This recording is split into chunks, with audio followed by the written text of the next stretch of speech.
Acid Trak is one of the greatest Amen jungle tracks by Dillinja from the late 90s. I remember when I first heard this on a sound system and it completely tore the roof off. It's also been great seeing Dillinja back with a vengeance with his Valve sound system tour, where a new generation of drum and bass heads can experience the music the way it was meant to be felt, with pulverizing sound. If you're in the UK, follow Dillinja Valve to learn more about his sound system tour. But for now, I'm going to show you 7 essential lessons we can learn from his monumental track, Acid Trak. Let's go. Alright, before we start, we need an Amen break. I'm going to be using the original Amen sample from the Winstons. If you need the sample, you can find it down in the links below. And here it is.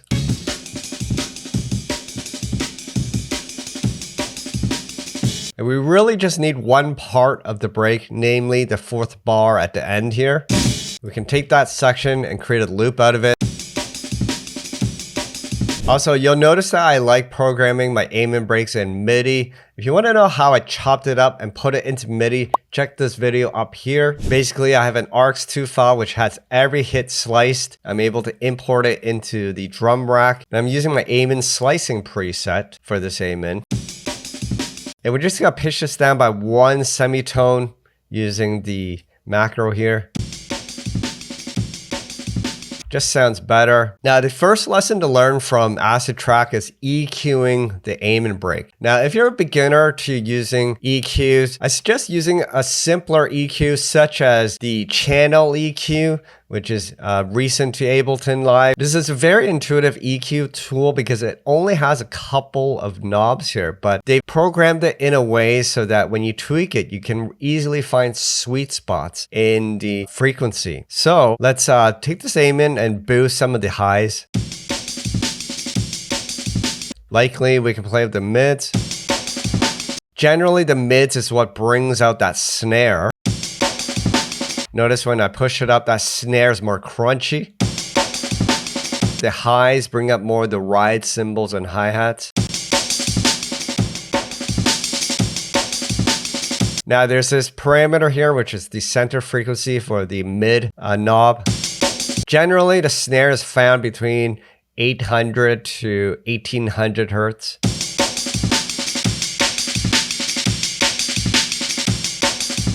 So usually you would adjust it to taste. If you want a more thicker snare, I would boost closer to 800 or 900. But if you want a more snappy snare, then I'd increase that to the more mid-high frequencies.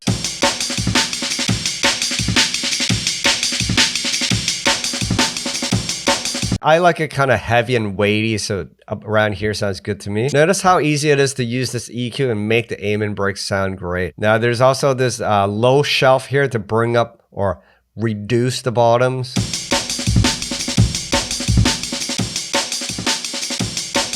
For this iteration, I'm just going to remove the bottoms. So I'm going to use this high pass switch. And this is a very intuitive high pass because it actually adjusts the frequency as you increase or decrease the gain of this knob.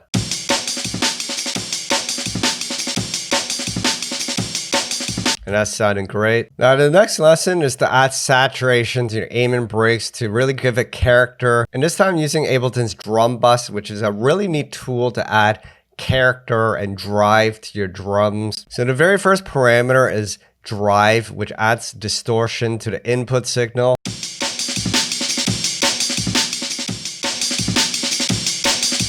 And then there's different modes. With varying intensity. This compressor button tends to make it even sound more crushed.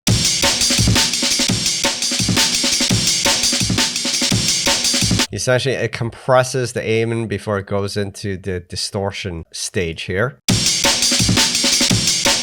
Then you can add more crunch to the high end using this parameter here. The transients parameter is really neat. It can make the drum sound more punchy.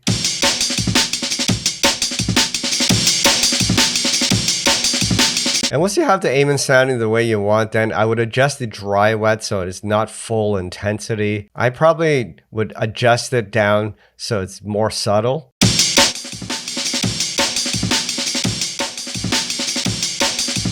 Even around 38–40% sounds good to me. Another valuable lesson in Acid Trak is to layer your aiming with another break, and usually a break that has a compatible pattern. So here's a break I'm grabbed from our Acid Lab sample pack.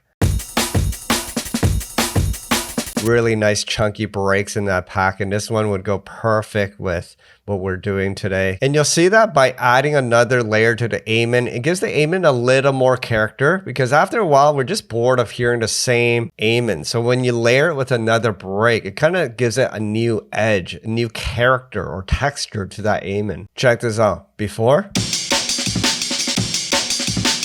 after. Sounds a lot fresher with another break layered. Here's a really awesome lesson learned from Acid Trak, which is applying reverb to your aiming break will take your aiming break to another dimension. This time I'm using the Valhalla Vintage Reverb because I can get some really awesome results using this reverb. Now I'm gonna send the mix all the way to 100 so you can see the pure reverb signal here. And I'm using a specific mode here, but I encourage you guys to try different modes here. First and foremost, there's 3 modes of color here: 70s, 80s, and modern. The modern one sounds more crispy on the high end. I kind of like the 80s one, sounds a bit more vintage. And then these modes here are essentially different impulses or kind of room sounds.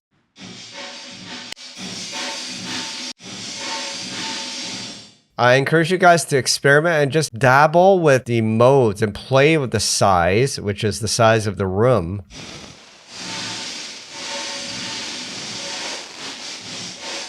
And then the length of the reverb tail. But because this is an aim and break, I want the reverb tail to be quite short. And I want this to sound like a room, so I'm having the size very low, around 25%, and removing all that low frequency by using this low cut here. Now, I especially like this non-linear mode. There's something really interesting with this mode, especially when you play with the attack here. It kind of adds an attack to the transient so that your main transients, when you bring the mix back in, won't interfering if you have transients on the reverb, right? So that's really handy, having a bit of an attack.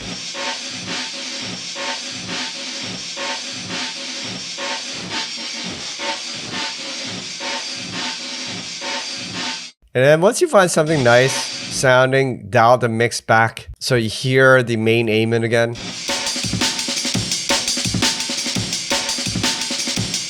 Now, because we really want to take this aim into another dimension, bring it to a completely different space, the mix signal is quite high because we want those reverb tails to be heard in the mix.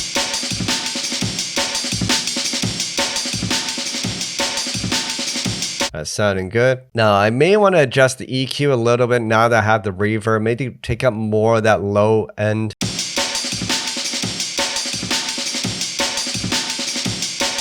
Okay, let's hear of the main break.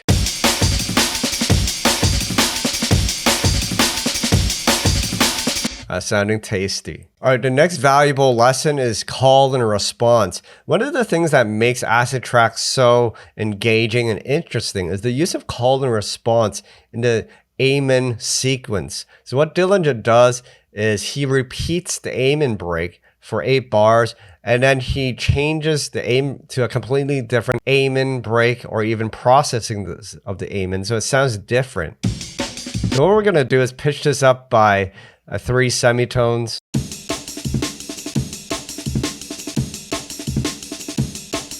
And then I have a completely different channel EQ setting. This time, I'm boosting the lows because I want that rumble in the kick. And then I boosted a bunch of the mids and highs.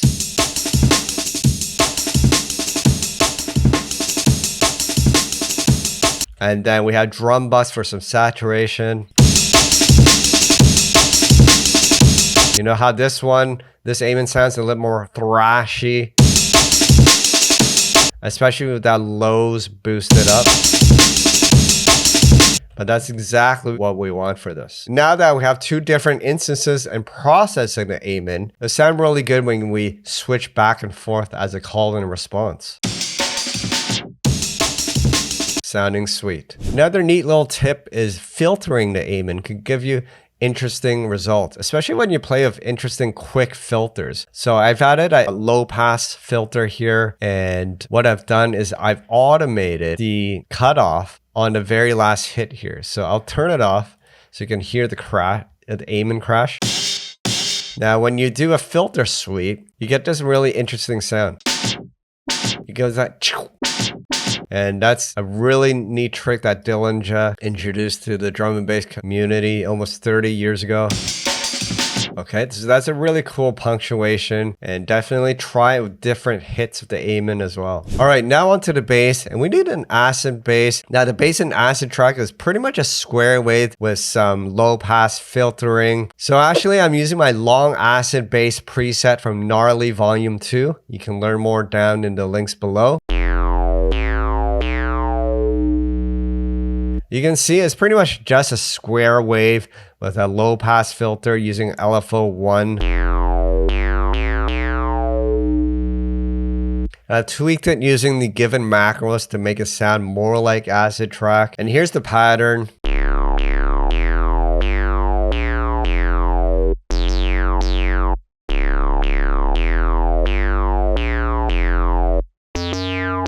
Now, the main lesson I learned here while studying the Acid Trak was that the acid bass just didn't have that oomph. And I realized what it required in the track was there was a secondary layer of the exact same bass, but pretty much it's just low pass, so it acts as a sub bass layer. So the lesson really is to have a secondary layer that is only the sub bass, and we can make that sub bass layer sound very warm on top of the mid bass sounds. So once again, this was our acid bass.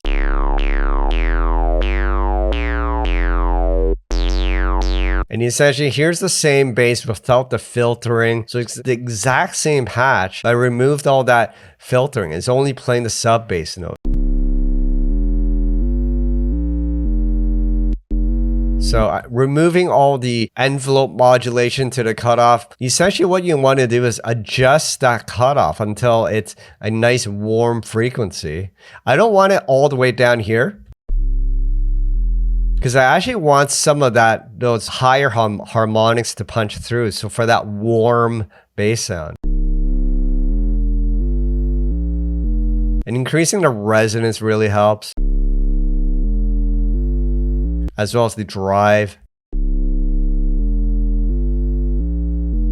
I noticed once I had this layer on top, now my bass had punch, and oftentimes I would add a high pass to the mid bass sounds, namely the acid bass sounds, so that there would be no sub bass on this layer. But for this particular track, I found it made more sense by keeping the bass in this layer here, because they're both playing the same patch anyways, and hopefully there's no phasing issues. I found that the sub bass punched through and sounded a lot warmer this way by keeping the sub bass intact in the acid and then adding that second layer of sub. So we can hear it in totality. Here's the acid bass without the sub. Here's with the sub.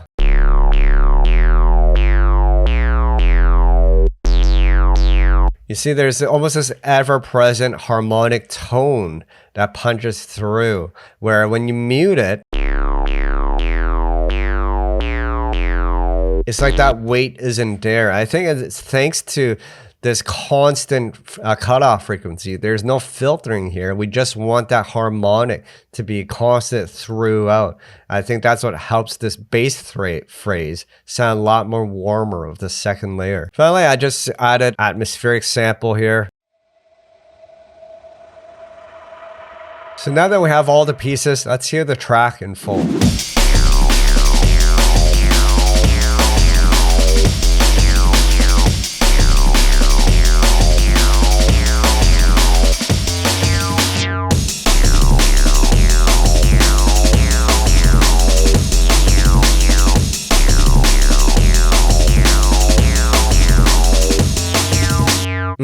and that's sounding tasty. All right, so as I was reviewing this track, I realized that some of you might comment and say that the bass doesn't exactly sound like the way it does in Acid Trak. Here's the thing with this video. This was more to talk about the lessons learned from analyzing and studying that track. But I went back into the track anyways and thought about how I can get it closer. Now, the thing is, obviously, Dillinja has his own processes, which I have no idea what they are. He's also probably using completely different gear, notably hardware gear, so you can never get it to sound exactly the same. But what I did was I took the Virus Emulator, which emulates the classic hardware synth from the late 90s, early 2000s, called the Axis Virus B and C. I actually did a full video where I used and installed this emulator. If you want to learn more about that, check this video up here. But basically, I used this emulator to kind of create the synth. Since this is an emulation of a real hardware synth, I thought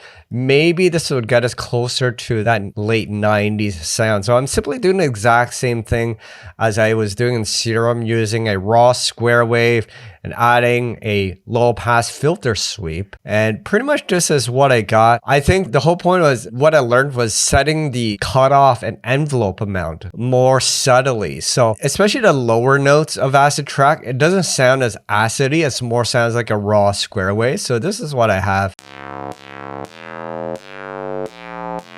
Right. And then I had another instance of it here where the setting, the cutoff and envelope amount are higher, so you get more of that acid squelch, and that would be found over here. So that's more acidy, whereas this layer just sounds more like a square wave.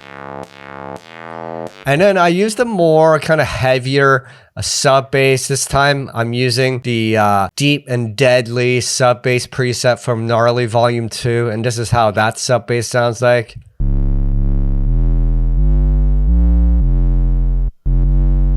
I just modified the preset just a little so it would work with this track a little more. And here is the bass altogether with the bass and top layers.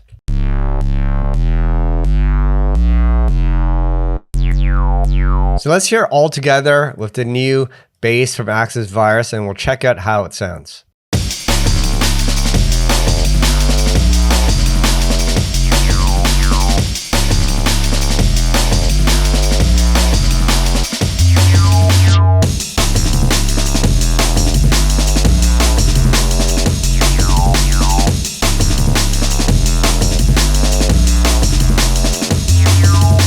All right, there you go. Comment and let me know how you think that sounds. Also, for those interested, I will be releasing a completely new sample pack called the Vaults Sample Pack. The Vaults Sample Pack contains all my legacy samples from over 25 years ago up to recent times. So this is I'm calling it Vaults because it's pretty much every samples I created in terms of breaks and recordings and samples I've recorded from the Virus even. So tons of personal samples I've created over the years for my own tracks. I'm now going to deliver it to you. It's called the Vaults Sample Pack, and I will also be including my Virus bank. So if you have the emulator, you can install my personal Virus bank of presets, and I'll be including this specific preset for Acid Trak in that bank as well. All that will be available in the Vaults pack, which will be coming out relatively soon. So stay posted for more information. I hope you guys enjoyed watching this and got some key ideas from the Acid Trak that you can use in your own productions. Remember to experiment with the parameters, because each track will call for different parameter settings for you to find that sweet spot. My name is Dillinja, drum and bass producer for over 25 years on labels such as Metalheadz, 31 Records, and Hospital Records. If you enjoyed this video, like and subscribe to the channel. Check out deviantaudio.com for all your samples, presets, and Ableton kits for drum and bass. If you want more aim and break tutorials, check this playlist up here. If you want some tips about arranging drum and bass, check this playlist up here. All right, until the next video, stay creative and peace out.